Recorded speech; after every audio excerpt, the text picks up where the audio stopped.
Hello friends, आप हैं अपने favourite YouTube channel Gyanchandra fabrication के साथ और मैं हूं ज्ञानचंद्र। स्वागत करता हूं आप सबका।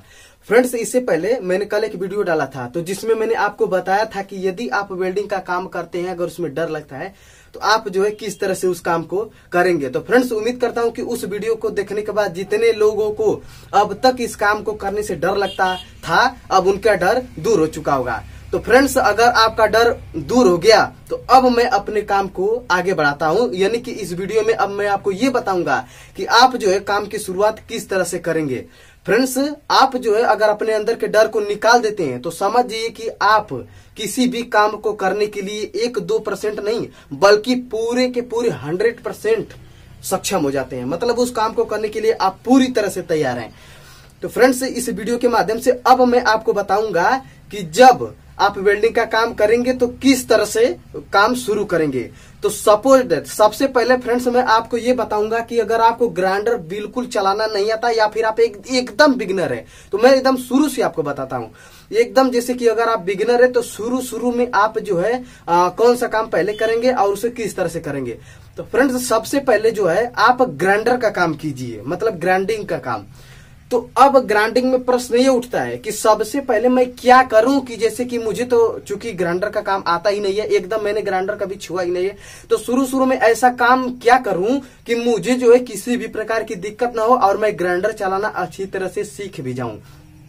तो फ्रेंड्स, सबसे पहले मैं आपको सजेशन दूंगा कि आप शुरू में ग्राइंडर में किसी भी प्रकार का भील मत लगाइए जब आप चलाना शुरू कर रहे हैं। तो सपोज दैट मैं आपको ग्राइंडर अभी दिखाता हूं। आप देख सकते हैं कि हमारे हाथ में एक ग्राइंडर है। तो फ्रेंड्स, शुरू में जब आप ग्राइंडर चलाना सीख रहे हैं तो आप क्या कीजिए कि इसमें किसी भी प्रकार का भील मत लगाइए। आप शुरू में ही इसे लाइन में खोस करके आप इसी तरह से पकड़ करके टाइट थोड़ा चलाइए और थोड़ा इस हाथ में लेकर के चालू ही थोड़ा इस हाथ में लेकर के थोड़ा इस हाथ में लेकर के अपना प्रैक्टिस कीजिए। मतलब कि इसे संभालने का प्रैक्टिस कीजिए कि ये अच्छी तरह से संभल जा रहा है कि नहीं। जब आप इस चीज से एकदम श्योर हो जाते हैं कि नहीं अब मेरे हाथ में कंफर्टेबल हो रहा है, अब मैं इसमें कोई भील लगा सकता हूं, तो शुरू में आप एक बहुत नाजुक भील का प्रयोग कीजिए। मैं अभी बताता हूं कि वो किस भील का प्रयोग करेंगे। तो फ्रेंड्स, शुरू में यदि आप प्रयोग करेंगे तो ये देखिए एक तरह का लाइट भील है और इसका प्रयोग किया जाता है किसमें, स्टील के काम में। मतलब स्टील के काम में लाइट लाने के लिए इसका प्रयोग किया जाता है। तो शुरू में आप इसका प्रयोग कीजिए। अब मैं क्यों इसका प्रयोग करने के लिए कह रहा हूं, क्योंकि फ्रेंड्स ये बहुत नाजुक होता है। नाजुक कहने का मतलब ये होता है कि अगर ग्राइंडर में इसे लगाएंगे ना तो ये जो है ये टूटेगा ही नहीं। मतलब कितना भी चाप के आप रगड़ें ये टूटेगा ही नहीं और ये जो है आपके लिए कंफर्टेबल होगा। इससे आपको डर भी नहीं लगेगा कि ये टूट करके कहीं लग जाएगा। तो इसे पहली बार इसमें लगा करके आप किसी लोहे पर या किसी स्टील पर किसी भी स्थान पर एकदम हल्का हाथे मतलब कि रगड़ने का प्रयास कीजिए। मतलब धीरे धीरे ग्राइंडर घुमाने का प्रयास कीजिए कि ताकि जो है कि इससे आपको अभ्यास बनता रहे कि नहीं मुझे ग्राइंडर किस तरह से चलाना है। अब मान लीजिए इस भील को प्रयोग करने के लिए आप सक्षम हो गए, आपके अंदर से थोड़ा डर भी चला गया, तो अब इससे थोड़ा कड़ा भील का इस्तेमाल कीजिए। मैं उसे अभी आपको दिखाता हूं। तो अब आपको किसका प्रयोग करना है, ये देखिए एक तरह का बफिंग भील है। ये इस भील की अपेक्षा थोड़ा सा टाइट होता है और इसका भी प्रयोग स्टील के काम में, मतलब स्टील के पाइप को घसने के लिए, लोहे के पाइप में भी कहीं कहीं घसा जाता है लेकिन ज्यादातर इसका स्टील के पाइप में प्रयोग होता है। तो इसका जो है प्रयोग इसमें लगा के कीजिए। इसका भी खासियत यही होता है कि ये टूटता नहीं है, क्योंकि ये वजन में इससे थोड़ा सा भारी है और ये जो जब इसका प्रयोग आप करेंगे लगा करके तो इसका भी प्रयोग आप घसने के लिए कीजिए, किसी लोहे पर लगा करके घसने के लिए प्रयोग कीजिए। शुरू में आप कटिंग भील का प्रयोग बिल्कुल मत कीजिएगा। बिगिनर हो तो शुरू में जो मैं बता रहा हूं आप उसी का इस्तेमाल करो। तो फ्रेंड्स, ये जो है इसका प्रयोग करके आप घसने का प्रयास कीजिए। भले ही आपको 2 दिन 3 दिन 4 दिन 5 दिन कितना दिन भी समय लगे, आप आराम से काम सीखिए, घबराइए मत। तो इसका प्रयोग अगर कर रहे हैं तो मान लीजिए अब इसका भी प्रयोग आपको करना आ गया और आपके अंदर का थोड़ा डर भी चला गया। मैं ये इसलिए बता रहा हूं फ्रेंड्स कि जैसे जैसे आप इसका प्रयोग करते रहेंगे, आप काम करते रहेंगे, आपका डर भी दूर होता रहेगा और यदि आपके दिल से डर दूर हो गया तो उस काम को करने में आप पूरी तरह से सक्षम हो गए, जैसा कि मैंने पहले भी बताया। अब जब इसका प्रयोग करने में भी आप कंफर्ट हो गए तो अब मैं बताता हूं कि आप किस भील का प्रयोग करेंगे। अब आप प्रयोग कीजिए इस भील का। ये जो व्हील है एक ग्राइंडिंग मतलब लोहे को ग्राइंडिंग करने के लिए आता है। आप लोग देख सकते हैं इसका प्रयोग जो होता है ये लोहे को ग्राइंडिंग करने के होता है। ये स्टील को ग्राइंडिंग करता है और ये लोहे को ग्राइंडिंग करता है। तो अब इसका भी प्रयोग कीजिए और इसका प्रयोग कीजिए कि वही काम कीजिए, मतलब घसने का काम कीजिए इसका।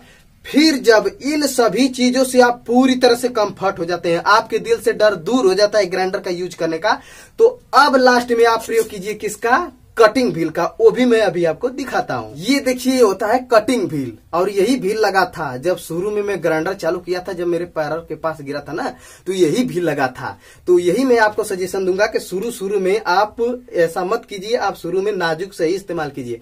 तो अब जब आप इसका प्रयोग करेंगे, जब लास्ट में जब ये सबसे आप बिंदास हो जाएं, तब आप इसका प्रयोग करें। तो इसका प्रयोग जब आप कर रहे हैं तो धीरे धीरे किसी नाजुक एंगल को, मतलब हल्का फुल्का एक आंख मतलब सरिया को एक ले लीजिए और उसे काटने का प्रयास कीजिए। डायरेक्ट एंगल मत काटिए, क्योंकि एंगल जब आप काटते हैं तो कहीं कहीं पता चलता है फंस जाता है। तो पहले डायरेक्ट जो है सरिया को अच्छी तरह से रख करके उसे धीरे धीरे काटने का प्रयास कीजिए। और ये काम जो है शुरू में आप धीरे धीरे ही इसका प्रयोग कीजिए।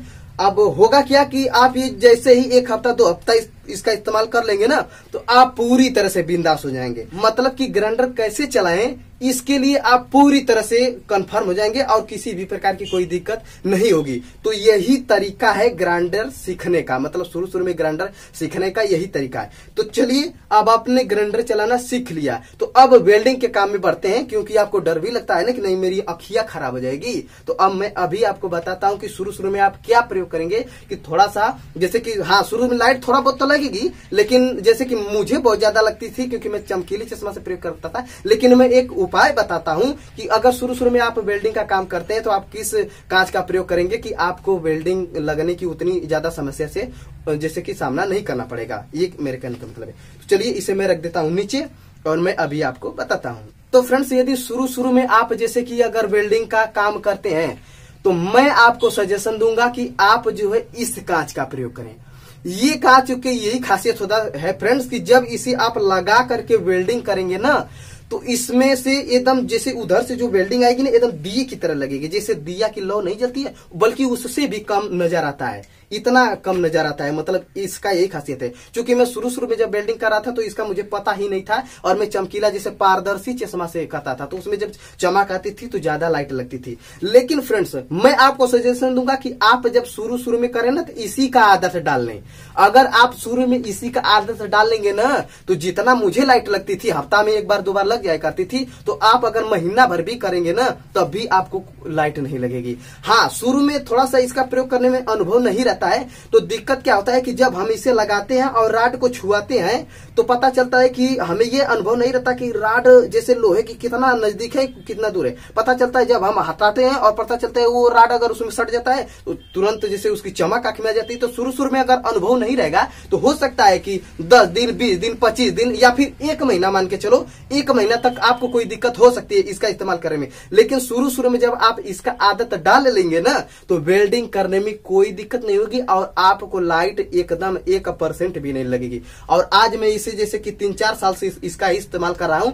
मैं कहता हूं कि जब से मैं इसका इस्तेमाल कर रहा हूं कम से कम शायद 1-2 बार ही लगी होगी मुझे लाइट, वो भी नाइट में जब मैं काम करता जैसे वेल्डिंग कर रहा था तब लगी है। वो अन्यथा दिन में जब मैं इसका प्रयोग करता हूं ना तो एकदम मतलब आज 4 साल हो गया, मतलब जैसे 3-4 साल हो गया और लाइट जल्दी नहीं लगती है। लेकिन अगर वही चमकीले का प्रयोग करता तो जाहिर सी बात है 10 दिन 20 दिन 25 दिन या फिर 1 महीना के बाद लाइट जरूरी लगती है। इसीलिए शुरू में मैं आपको यही कर रहा हूं। क्योंकि फ्रेंड्स अगर शुरू में आप जैसे कि उस चश्मा का प्रयोग कर देंगे, मतलब पारदर्शी अगर चश्मा का प्रयोग करके अगर आप आदत बनाएंगे तो पता चलेगा उसी का आदत हो जाएगा, और बाद में जब इससे करेंगे ना तो आपका सर दुखने लगेगा। लेकिन अगर शुरू में ही आप इसी से इसका आदत डालेंगे तो लाइट भी नहीं लगेगी और इसका आदत जब पड़ जाएगा ना तो फर्स्ट क्लास का आप वेल्डिंग करने लगेंगे। तो चलिए फ्रेंड्स उम्मीद करता हूं कि आपको ग्राइंडर चलाना और ये वेल्डिंग जो करेंगे तो किस कांच का प्रयोग करेंगे और कैसे करेंगे इसके बारे में भी आपको अनुभव हो गया। तो भैया अब तो आपका डर दूर हो गया ना, अब तो आप अच्छी तरह से काम कर सकते हैं ना।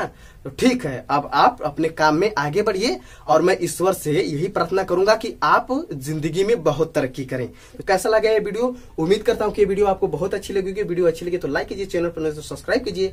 अब मिलेंगे नेक्स्ट वीडियो में कुछ नई जानकारी के साथ, तब तक दीजिए इजाजत। नमस्कार।